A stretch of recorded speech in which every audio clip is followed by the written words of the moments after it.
Alfred Einstein.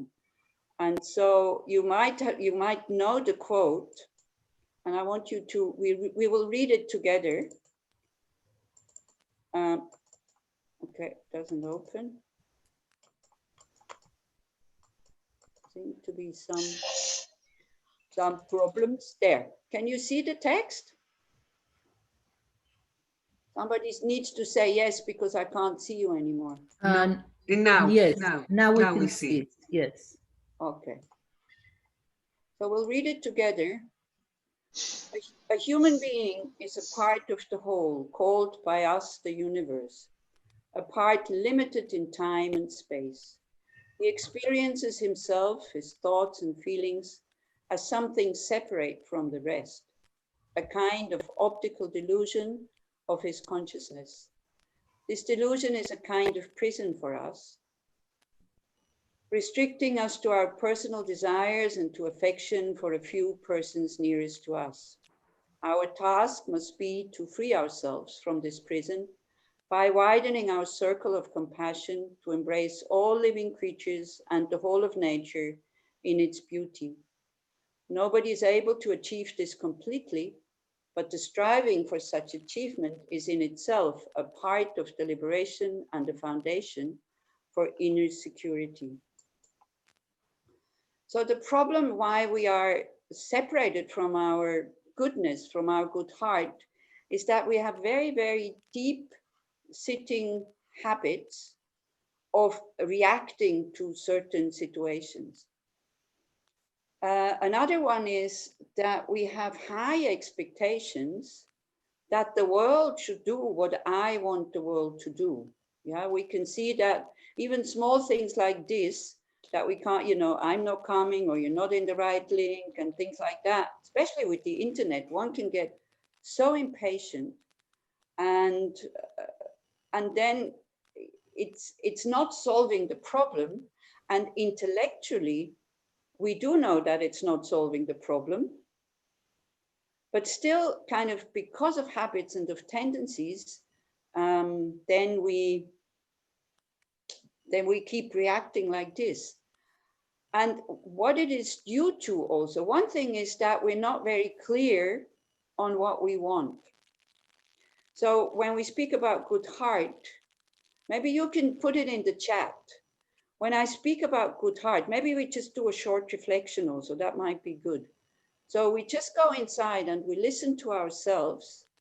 And because this is, it's, you know, the whole thing is so personal. We, each of us have to find a way how to access it, how to get there. So we'll do just a short reflection. And when I ask you to, you know, when I say the word good heart, what does it mean to you? And try to come not from the head, but really from the heart. And it can be, you know, it can be something like softness or fear. It can be emotions, it can be attributes, it can be whatever. So that we're very clear to see that for many people, this can mean totally different things. Because what we think, what we think, our perspective, very often we think that's the only one. And then that perspective becomes reality, but it's absolutely not reality. It's just my view on the thing. Yeah, so there's also a very nice picture to that. Can you see this? Yes, no? Yes. Okay, great. So it's in French, but it's okay. Just, I think you can understand. There is no reality. There is only views, points of view. Do you understand what it says? Yes, we do. Okay, good. I thought this is a really good illustration to see how, especially when we are upset, especially when we are not well, especially when we are not in contact with our good heart, my perspective is the only one, and it's the only right one, and everybody else's איזה קטע? is wrong. מה הולך פה? If you want to say something to me, Tali, Lubin, you will have to speak in English, because otherwise I don't understand you. And we can even try it, you know. I mean, if you want to say something, you can say something, open your microphone, but with so many people, you might get a little bit chaotic. So I think you can use your chat. So just settle down. I mean, you're all sitting already, and connect with your body. This is always the first thing we do when we start to reflect or meditate or whatever you want to call this activity. I would say, you know, an activity of settling down, an activity of introspection, an activity of starting to understand and starting to experience. So Anat, maybe you can close the microphone because you're the host. You can close the microphone of, yeah, thank you. Okay. So try to really connect with your body, to feel the body, to know the body, to be with it. How does it feel? The contact that you are making with your cushion.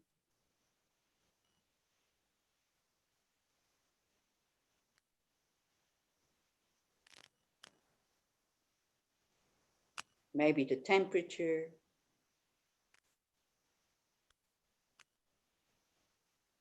Maybe there's some itching and twitching somewhere.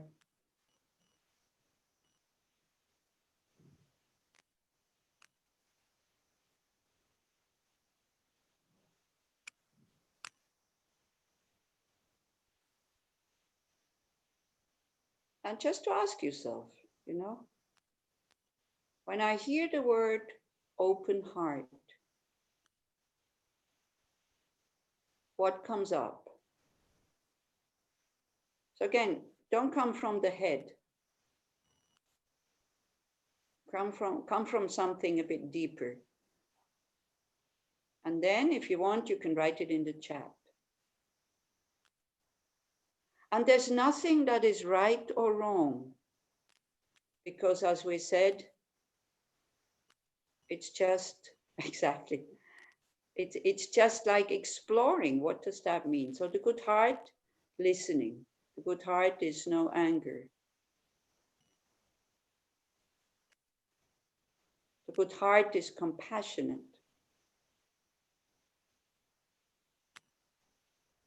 The good heart accepts everything, acceptance, joy to the point of tears. You know, Edward, just reading this, I already have tears.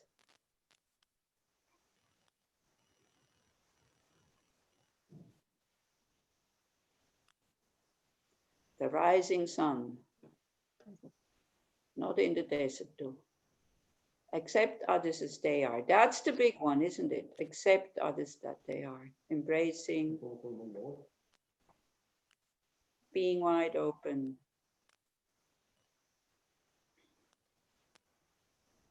Acceptance.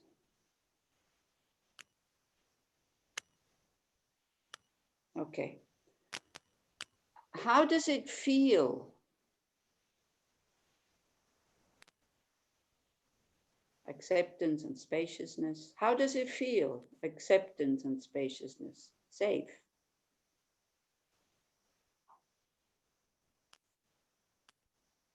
Somebody else, how does it feel? Warm. Well, you know, being in a hot country, I would rather say cool. Fresh air, that was a good one. Fresh air. Feeling fresh. Tali, can you please close your microphone?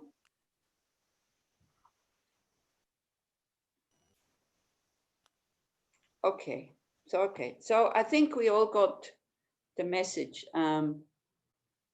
Palpitating, invigorating. So basically, in general, it's a good thing. Would you agree? You know, for agreeing, you can go like this. Exactly. Generally, it's a good thing. So then another short reflection is, if I know intellectually that it's a good thing, what is preventing me from actually living it? Because it feels so pleasant. So again, just try to go inside, Because you see, all the answers we do have inside. So what is preventing me from living day to day, whenever I'm in contact with others, whenever I am alone? What is preventing me from living this good heart?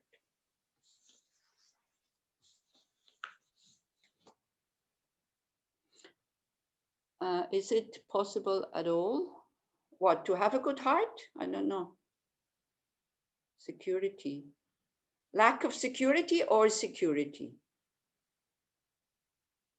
Rigidity, delusions, fear. Fear is a good one. Not easy. Giving, perceptions, yeah. Not enough mindfulness, that's a good one. Ignorance. Be controlled by my feelings, to realize the good words mentioned. That's not preventing me, isn't it? That should help. Or that I don't realize the words. Okay, I'll show you another thing that I saw letting it go. Is that possible? Yeah, what do you mean, is it possible? Is it possible to live the good heart? That's a good question. Do you have to trust that it is possible? You see that question, is it possible to live the good heart? That question you have to answer yourself. If I say yes, I doubt. If I say yes, then that doesn't really help you, because you need to have this trust and you need to have this experience, actually, at least some type of shame, what others will think of me. Oh, yeah, can I have this back? It goes so fast, it's incredible. Some kind of shame, what others will think of me when I'm kind. This is a good one in Israel. Okay, life is short, don't want to miss anything. Well, what is it that you will miss if you have a good heart? Gosh, you see, this would be so great if we could have a discussion group, because then I could ask you these questions and you could answer. But the person who said, don't want to miss out on anything, could I have an answer? Maybe you open your microphone. If I ask you, what will you miss out if you have an open heart, or a good heart 24 hours a day? What are you afraid of to miss? So maybe like this lesson, if I would have good enough heart and went out and from the session, I would miss up this. I still don't quite understand. What would you miss? Not sure. Just opportunities, things that you try to take from others.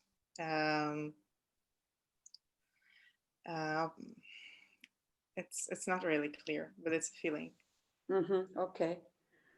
Maybe missing out on pleasure? Definitely. Yeah, exactly. You know, as you say, going out, spending time with others. Because, you know, if you go out and help others, then that comes from a good heart anyway. So it's like you're not missing out on anything, because that's what you're living your good heart. So fear was another. So thank you very much, Dina. But it's true. It's like, you see, we have this, especially in Israel, very often I hear this kind of thing. If I am kind, people think I'm naive, because we have been trained since very small, and it's also our culture. I need to get the best. Yeah, and if I get the best, then I'll be happy. And we never really check, we never really look long enough whether that's true or not. Okay, then what comes together with a good heart also is contentment. But when we see what is going on in the world today, we don't dare to be content. You know, we don't dare to, when somebody's really angry about what is going on and, you know, rebellious and screaming, we don't dare trying to calm them down, because otherwise they think we're not caring about the situation. So I was listening last night because I didn't know what I'm going to say this morning, as always, when I start to talk. So I was listening to Rick Hansen last night. So I don't know if you know him. He's great. He's a neurobiologist, he's a psychiatrist, he's a Buddhist in the Vipassana tradition. So he brings all these aspects together, you know, modern psychology and meditation, Buddhist values, and so on. So what he had a quote on what he was talking about, which maybe I can find it somewhere. And I made a little flyer out of it. So instead of preparing for the talk by making notes and stuff, I started to make a flyer. So can you see the word content? Yes. Can you see it? Can you see the picture? No. No, we see. Yes. No. Yes. No picture. The picture. Yeah. It just We says see your content. I can show you the whole thing, so then you'll see the whole poster, okay? But I wanted to do it in kind of you know, in steps. So I have to. So content, yeah. Do we dare to be content? We see only the folder. In the times now that are so difficult and so many people suffer. Again, listen to your heart, go inside. How would you feel if somebody comes now and says, wow, you know, I am really content, I am really happy? Anila, we see only your desktop. We can't see the Oh, picture. okay, so that's good. It's good that you tell me, so I need to do it again. Thank you. Now, yeah? Yes. Great, thank you, Tammy. So I need your help because you see, I see the picture, but then you sometimes don't. Okay, so do we dare to be content in times like this? So Rick Hansen says, I have to put you away because otherwise I can't see the whole thing. There are certain moments when you'd be insane to feel content. Do we agree with this? Especially now. So that's one aspect, that we would feel heartless almost, that we would feel that our heart is not open enough to see what's going on, that we have no compassion. But then he continues to say, on the other hand, with practice, and what is the practice? It's the practice of mindfulness and the practice of aspiration, motivation, the practice of really knowing what we want, and the practice also of really defining what is it to have a good heart.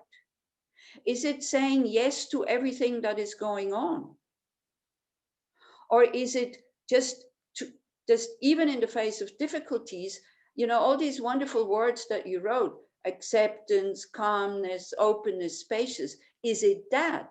Is that the training to keep the heart open, to see what is going on without fear, but without getting angry? And that is very, very difficult. And that we need to practice. So on the other hand, with practice, we can build up inner shock absorbers. So we have more of a resting place that is unconditionally contented, peaceful, and open-hearted. And so when we are not peaceful and open-hearted, then we look like this, isn't it? Have you ever seen people kind of looking like this?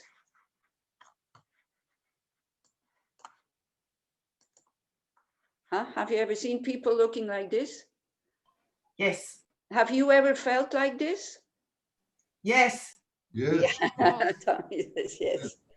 Okay. My tenant, yeah. Only the others, isn't it also? You know, there's this very nice joke about the two penguins who meet each other.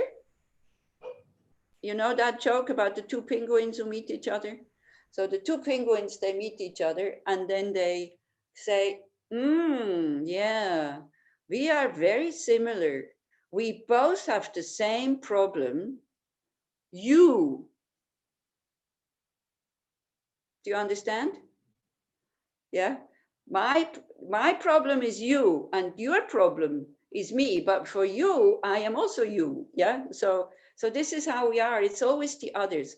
So we need to have enough courage to be able to look at these things. Yeah, looking in the mirror, exactly. So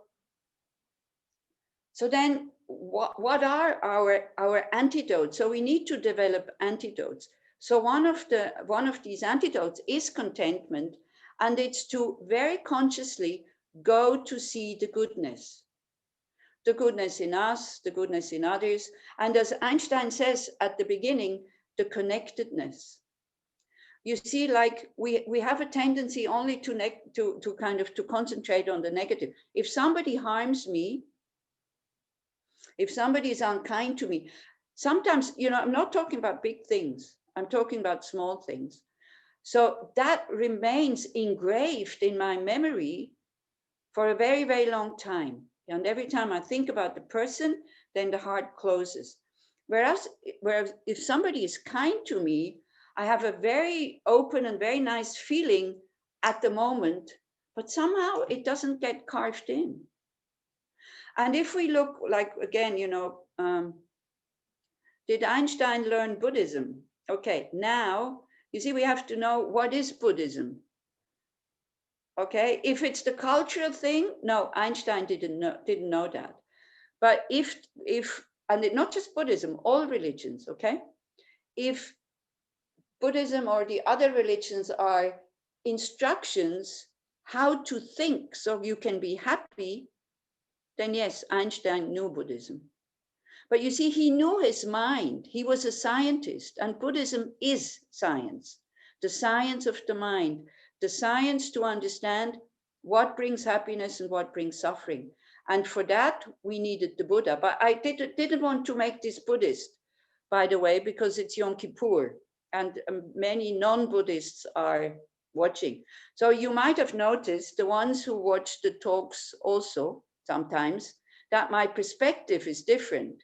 I'm sitting in the same spot. Tommy, are you still here? Tommy Horowitz. Can you see something different from the other day, from the other talks? Where I'm sitting. Your books around you, the library behind you, and it's a different room. Can't see. Yeah, you think it's a different room, isn't it? But you probably changed your... I only changed. Look, this is how I usually sit. Can you see? I don't know if you can see. Yeah. Yeah. Okay, this is how I usually sit. Now, because it's Yom Kippur, and I know that when some people come to the Yom Kippur course, I just remembered this morning, this is why I quickly turned around. They are upset about the statues because Buddhists use statues. We use statues, why? Because they kind of remind us of our potential of having a good heart and wisdom. This is why we're using statues, in order to wake up our own potential. We're not venerating the statues. I mean, excuse me, we're not that stupid. But it is a reflection, looking in the mirror, it is a reflection of our own potential.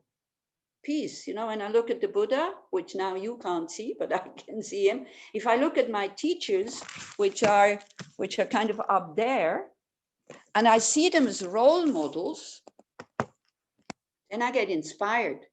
And I see it's possible because my teachers are human beings, and especially His Holiness the Dalai Lama. Anybody saw him this morning? Anybody? Yeah, Fred and Maya, because they're in Dharamsala, of course. I watched him also. He had a discussion with Muslims. Okay, so it was very inspiring also to, yeah, thank you. So somebody saw him. So, so he had a discussion with Muslims. So when I see them, you see, then, and I'm all upset about my problem, and I look at the Dalai Lama, or I have Lama Zopa there and Lama Yeshe, and then Kirti Rinpoche, especially with Kirti Rinpoche, because I had such close contact. And he was always the same. I mean, he had such a difficult life. They had to come out of Tibet. They lost their country. But he was always balanced. He was always in a good mood. He could be very stern and he could be very strict. But you could feel that he's concerned about me. So having a good heart, it doesn't mean always say yes to everything that what people want to do. Yeah. So a very good way of connecting to our own goodness. Now, of course, for many of you, maybe, you know, Buddha statues, they don't mean a thing. Maybe you put them in your toilet because it looks nice, or you put them in your garden. A Buddhist would never do that, but it's okay, you know, because it's kind of a cultural thing. So if these statues, if they seem to be a help for you, or thinking about gurus, thinking about teachers, if that is a help, then you use it. If it's no help, even if it's part of Buddhism, Nahum, you throw it out. It's no point. Then you don't put any statues. Yeah. So whatever you can use as tools in order to come to that space where you want to go. And there we go. You need to know where you want to go. Do I really want to have a good heart? And then again, back to the question, what is preventing me? What am I afraid of? It's very true. People might think you're stupid and naive. But what do you prefer? Do you prefer to be the bully and then people are afraid of you? Or do you want to, you know, you kind of see people think that you are naive, but you are in peace with yourself because you're living your values? There will always be shortcomings, you know, as long as we are not Buddhas, as long as we are in samsara, there will be people who criticize us. You know how much I get criticized and looked at in a weird way if I go out in Switzerland in the street with my robes and no hair? But it doesn't matter. If they would attack me, if they would be violent, I would put on lay clothes, because it's not good for other people to be violent. But very often, because I'm not getting upset, you know, I'm not claiming my human right to be able to dress the way I want to dress, and you have no right to criticize me. You know, I could do that and then get very upset. But because I had to learn that I had to learn to allow everybody to look at me the way they want to look at me, then I think I developed the strength not to react to people's opinion about me when I know that it comes from ignorance, it comes from not knowing. And very often this kind of tense feeling when somebody kind of disrespects you, it totally disappears. And sometimes people kind of utter, you know, not very kind words also, but I don't hear so well. So it's not even an excuse. Then I go to them, and not to play games, okay? I'm not playing games, but just to make contact with them, because as Einstein says, we are all connected to each other and we don't realize it. And the moment we realize it, I am connected to that person who criticizes me. Yeah, this person can make me, can help me to train, to open up my heart towards somebody who criticizes me by, for example, understanding it's just words. Where do they come from? From his unhappy mind. So what, I'm going to be angry at him?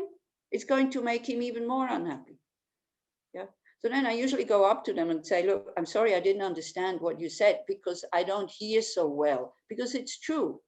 Yeah. And then they're so surprised that, oh, you know, for a short glimpse, and sometimes it stays open, their own goodness comes out. And very, very often they say, I'm sorry. If we allow the political situation in Israel today, we will have to leave the country like the Tibetans. Yeah, okay. So what, you as an individual, what can you do about this? You know, this is a big theme. It's a big, big thing. So again, allowing, when you say, therefore we act, yeah, that's very good. You have been trying to act for a very long time. So keep acting. You know, live your values. Use your intelligence. Okay, what can I do as an individual? Just getting angry at the situation Naive is certainly much better than cynical. So I'm not talking about not acting. And this is where the big mistake is, you know, you can act, but out of a space of enthusiasm, joy, compassion for everybody, also for the people who create that situation. So having said that, when I say have compassion for the people who create that situation, teaches that. Yeah, look, His Holiness didn't succeed this morning either. So what are you trying to ask me, you know? Because that was the question also asked to His Holiness. So he just came back to himself again and said, well, you know, practice compassion. When you think about your government, when you feel your heart is closing, and then you kind of become angry at them, try to reopen your heart with loving kindness and think, I'm going to say the words, even if it might make you upset, you know, Mr. Netanyahu, or you can call him Bibi. Try to call him in a way that is affectionate. May you be happy. May you be well. May you be free from suffering. Now, but, you know, allowing, it doesn't mean you allow unethical conduct. That doesn't mean allowing. But you as an individual, you even as big groups, I mean, can you stop the situation? All you can do is protest. This is what I will do next. Yeah, because you will feel more at ease. You will feel more peaceful. And you see, if you want these politicians to listen to you, they will not listen to you if you scream and shout. And I think, I have to say, especially not if you go and demonstrate right now. Because I don't think that Mr. Netanyahu is compassionate enough to think about his people who get infected in the demonstrations, that he will say, okay, I'll resign in order to protect the people to catch the sickness. I don't think he's wise enough to do that. If he would do that, many more people would vote for him. But I don't think he's clever enough to kind of do it. And if he would do it calculating that it's like this, and then it's not genuine. Do you see what I mean?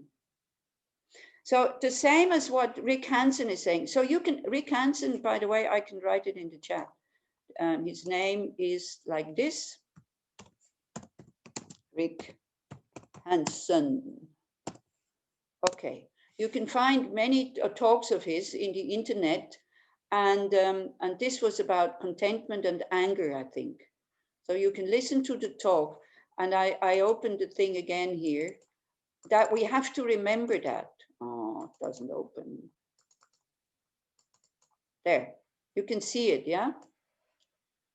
So you see, now is not the moment to be content and stay at home and say, like the Buddhist view would be, where everything is karma and everything is empty and everything is kind of changing and everything will fall away anyway. And this is not the time, you know? So I'm not talking about this kind of contentment.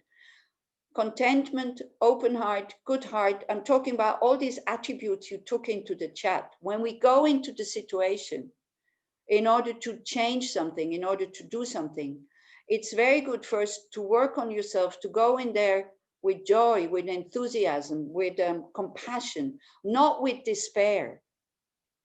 Despair and fear is not a good guide. Although it's totally normal to feel despaired and fearful at the moment. Yeah, so don't change it away. You see, fear is a mental factor that we have that shows us there is danger. But if the fear hijacks you and takes over, it goes into panic. And then this is psychology who says that, you go into the 3 modes of the 3 Fs. You either freeze, or you fight, or you flight, like you run away, okay? So I think the general mode in the world at the moment is aggression, is fighting. But when we fight with aggression, our mind loses the contact to the cortex. Hi, Adriana. Our mind, no snacks to prepare this time.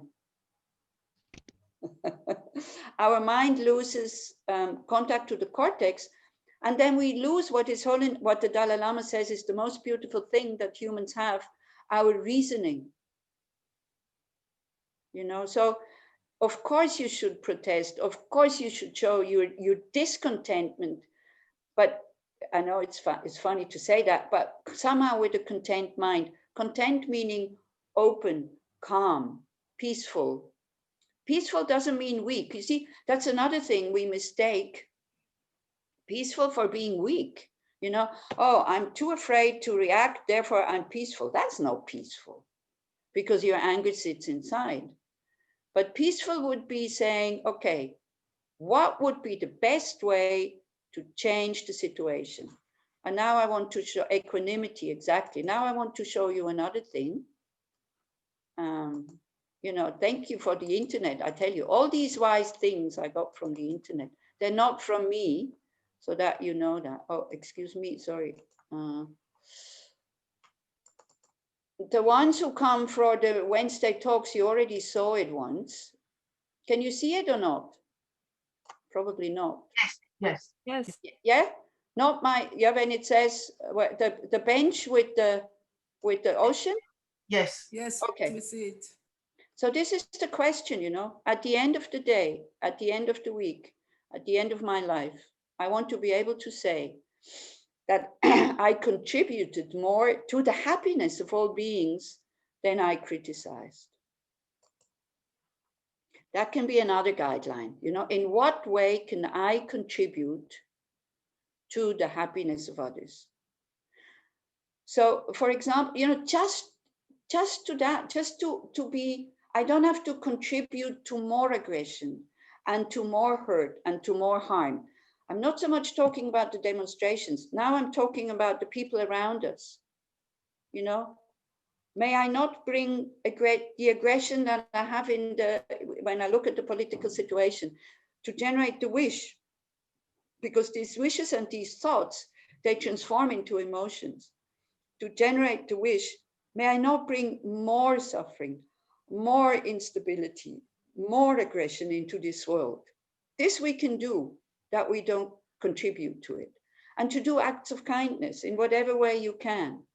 And still go to your demonstration if you think it's safe. You know, again, I mean, if you want people to listen to you, this is what we need Buddhist leader for the demonstrations. These Buddhist leaders, I would be scared to come to that demonstration and tell people to be peaceful. I tell you, I think they would kill me. I don't think I would have. I would try. You see, when I go to demonstrations, I do go in my robes. This is true. But then I'm not screaming and not shouting, but I recite mantras.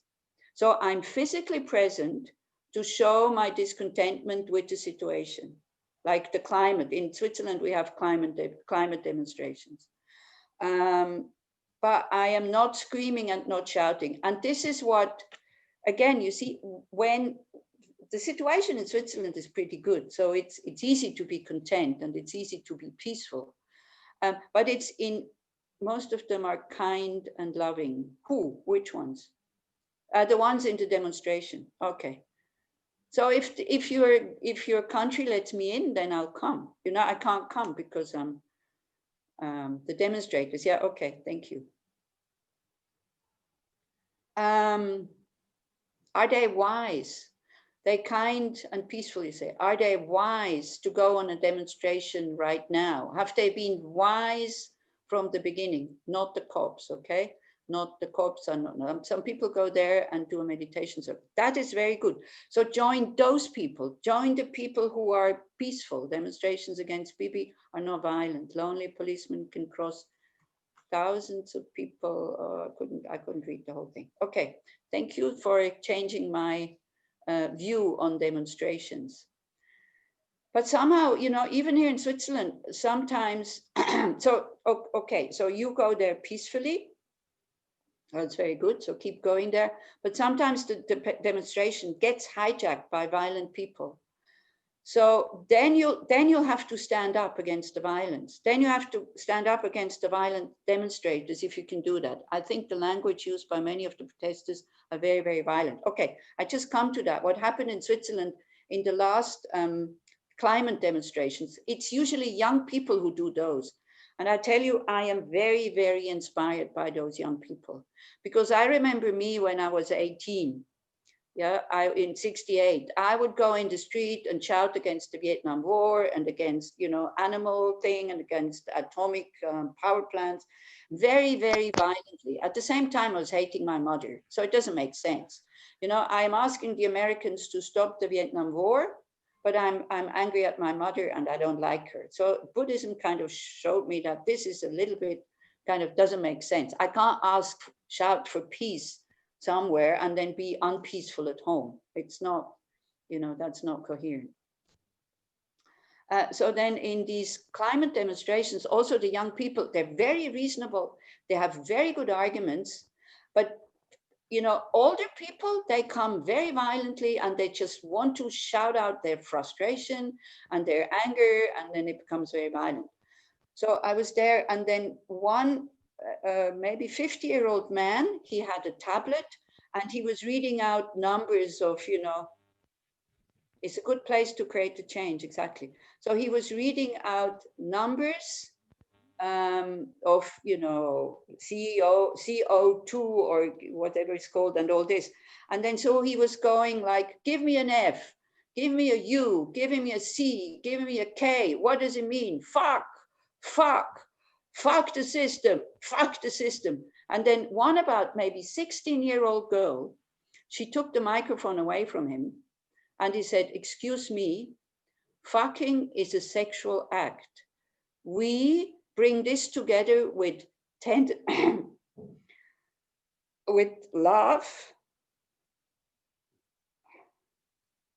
and tenderness and kindness, not with violence. So please, we don't want this kind of attitude in our demonstration. A 16-year-old girl who tells a 50-year-old man not to talk like this and not to use a word that has a totally different meaning.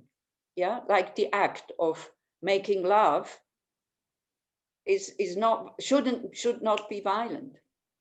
So that is very inspiring. Could you see, I have tears, I joke. When I think about these things, the courage of people to stand up against violence, no matter even if it's, the same demonstration. He was also there because of the climate. I get really, really moved. And we can be courageous enough to do that. But it needs courage, because the violent people, they will think you're weak and you are this and you're that. If you do meditation circles, then people get cynical. Yeah, the meditators, they just sit on their cushion, they don't do anything. But don't be influenced by that. Also, for the good heart, when I think when I came to Israel, maybe 2002 or 3, I started coming in 2000. It was the second Intifada. And there were these peace walks by Stephen Folder.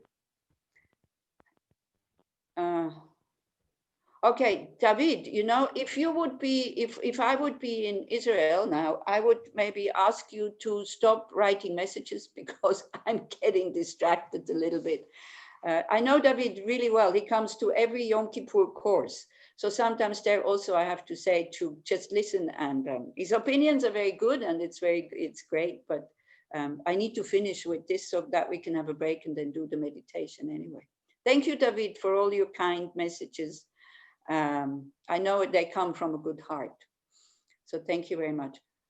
So has anybody participated in these peace walks? Yeah, I don't see all of you, so you need to open the microphone. Just says yes or no. Yes. Yaira, yes. Okay, it was wonderful, wasn't it?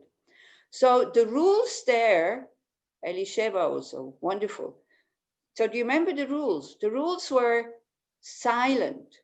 Walk through the city silent, wearing some kind of something white. So I was only able to participate one day. And they lasted, I think, 10 days. I tell you, it was really, really wonderful. So it did not change the situation, but it definitely changed people's hearts.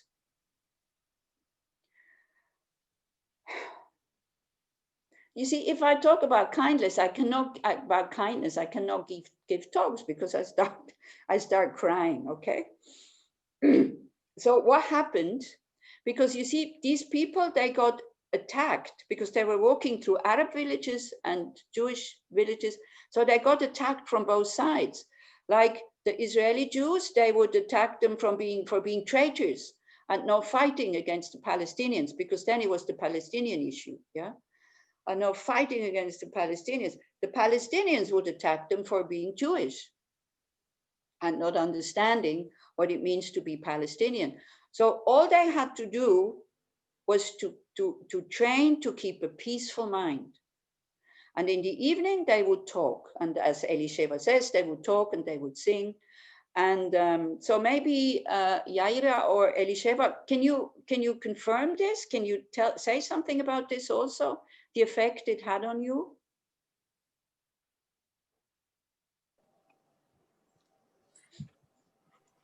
It was very special for me. Gives a lot of hope. And Yeah. also some Arabs we walk together. Yeah. Yeah, they also joined, you know? Yes. This is what I mean. It's not only... Also they brought food when we slept there in the villages. Yeah. Very, very... Oh, you mean them. Maybe we can do it again now. Yeah, that's it. This is how, Yes. this is, I think, how we do it. So anyway, we will have, I will read something out from Einstein again, because he is really, he's an expert on how to keep an open heart and how to keep a peaceful mind. Just the quote that I gave you, it's absolutely, you know, you find it on the internet, it's absolutely no problem. And then we will do reflections or meditations. I will guide you through it after the 15 minutes break. And we will start by trying to feel this connectedness. Because as long as we're just connected to one group, then there will be the enemy, you know, and we have to stop on this planet, this using and theming, you know, me and them, us and them, because that creates so much division. And it seems to me today, now, not all of you who are listening, I know that you're not part of this, but in general, many people in the world, it's not so much, again, you know, the main focus doesn't seem to be on the being for something, but the main focus is to be against something. And that creates aggression, and that creates hatred, and that creates disharmony and disconnection. And when we feel disconnected, we are not in reality, because we can never disconnect from others. Our heart can try to disconnect, but we cannot. We're totally depending on others, you know, for everything. And we are connected. We are together in this. And we cannot afford, and this is what the Dalai Lama always says, we cannot afford to continue to do this me and them, or us and them. We have to find a shared humanity. You know, then again, you write down the word shared humanity. What does it mean for me? What do I want to share with Bibi? What do I want to share with the people that usually I don't like, the groups of people? Try not to see groups, you know. This COVID thing is bringing the connectedness very strongly. Yeah, how we're depending on others, exactly. Totally, you know. Oh, I would have so many things to say, but then we have to stop here. But I will read this, this thing from Einstein, which is about love. Maybe you can think about it, and then we have 15 minutes break, and then we continue, but we continue in a more reflective way afterwards, so we can integrate, and maybe you will get some ideas. you know, maybe you can take away something from this talk. If you cannot not take away anything, no big deal, you know, it's okay, don't worry. It's like, if you thought it was a total waste of time, do I feel sorry about this? No, it's your responsibility. You just go, you know, click the red button at the right side that you want to leave, and you leave, and that's it. So it's your responsibility, it's not mine. Okay, but it was very nice to see you. I didn't even click through all of you. Oh, Maya is there. Maya, you're still in Israel, or were you able to go back to India? No, Maya, I'm still in Israel, but I've heard that Nepal is opening up. India is not opening up yet. okay, But, so you're in Israel, so you can continue to spread your good vibes. Peace and happiness. Thank you. I see Luna is there also. Is Anat here? Huh? Is Anat here? Yes, Anat is here. Yeah. You just have to click through all the things. I'm here. I'm here. Liora is here. Liora Kormorik. Komola is here. Shuki is here. Michal. Wow. Inbal is here. Wow, how wonderful. Are you all fasting? I'm doing precepts. You're The Buddhist one. Buddhist way. You know, the thing also is, one of the Muslims asked about what can we do with our ego so it decreases its power. So the Muslim Imam, he said, fasting is a good way. Fasting is a good way to decrease the ego. And we have started in Bern, we have started to take the 8 Mahayana precepts every full moon and every new moon on Zoom, okay? Sometimes it's just me and somebody else, but it's okay. But somehow it really creates happiness to take these vows. You know, like last night when I took the vows with you also, I was so happy. I was so happy that I have 24 hours in front of me. I don't have to eat. I don't have to drink. I cheated though. Oh, I have to confess. I had a cup of tea this morning. Okay, but I'll try to go without drink and without food until the evening. It really makes me happy not to, you know, not to be preoccupied by these things. So, but I did cheat. So since I'm not Jewish, I guess, you know, it's okay. I'm just faking. So, you can start the fast now, you know, it's not because you didn't start last night that it will be totally useless if you only started now. Try it out to say consciously, I'm not going to put any food or drink in my body until this evening, and I offer it to the universe. So Mother Earth doesn't have to produce more. Whatever you don't eat, she doesn't have to reproduce it. Should we fast for coming to the teaching? No, it's your decision, you know. You decide what you want to do. For me, you can eat, if you want to come to the teachings and you are eating meat, for me, it's your decision. It's not mine. But is it better? I think yes, but you have to know. You know, try it out. This is it. Try it out. Try out to think, okay, from now on until this evening, I'm not going to put anything that Mother Earth produced into my body. So she can work a little bit less, just a little bit less, and you offer it to somebody else. Okay, so I'm going to read this thing by Einstein. It was a letter to his daughter, Lisa. So maybe you know it, but it's really beautiful. I can't guarantee I can go through it without, you know, the voice being up here because it's so beautiful. So he says, when I proposed the theory of relativity, very few understood me, and what I will reveal now to transmit to mankind will also collide with the misunderstanding and prejudice in the world. I ask you to guard the letters as long as necessary, years, decades, until society is advanced enough to accept what I will explain below. So I'm sure some of us are totally ready to hear that. There is an extremely powerful force that, so far, science has not found a formal explanation to. It is a force that includes and governs all others, and is even behind any phenomenon operating in the universe, and has not been identified by us. This universal force is love. When scientists looked for a unified theory of the universe, they forgot the most powerful unseen force. Love is light that enlightens those who give and receive it. Love is gravity because it makes some people feel attracted to others.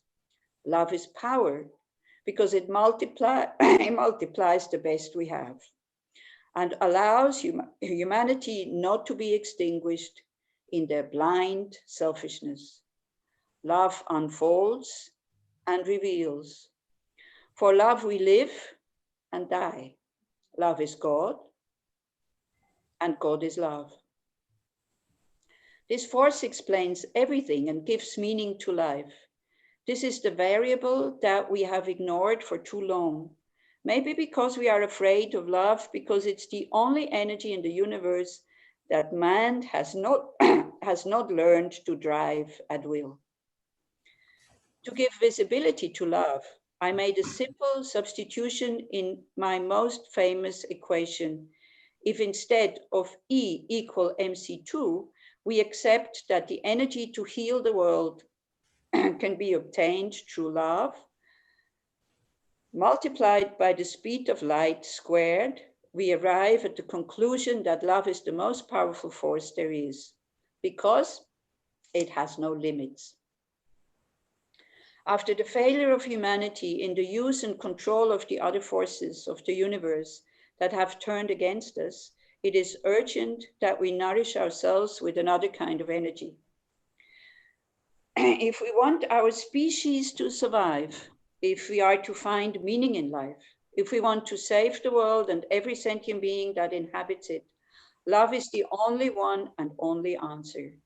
Perhaps we are not yet ready to make a bomb of love, a device powerful enough to entirely destroy the hate, selfishness, and greed that devastate the planet. However, each individual carries within them a small but powerful generator of love whose energy is waiting to be released. When we learn to give and receive this universal energy, dear Lisa, we will have affirmed that love conquers all, is able to transcend everything and anything. Because love is the quintessence of life.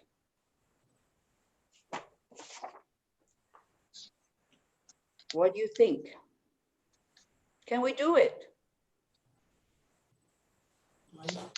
You see, love is just as catching as a virus. So never underestimate the force of love, wanting others to be happy. So we make a break now for 15 minutes.